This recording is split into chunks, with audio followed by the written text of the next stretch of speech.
Usap-usapan ngayon ng mga netizen ang pagkikita ni na Tony Gonzaga at former ABS-CBN President Charo Santos Concho.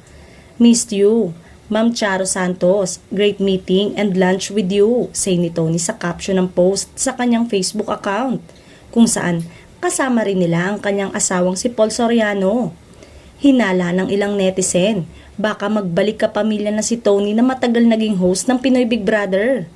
Wishing Tony to become back to kapamilya, a very smart host, comment ang fan. Baka i-adapt na ni ABS yung Tony Talks vlog niya.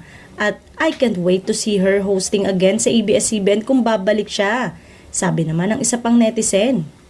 Maraming netizen ang nagpahayag ng kanilang suporta at kasiyahan sa balitang ito. Tiyak na magiging makulay muli ang primetime television sa pagbabalik umano ng nag-iisang multimedia star. Samantala, wala pa namang kumpirmasyon kung totoo nga bang magbabalik na ito.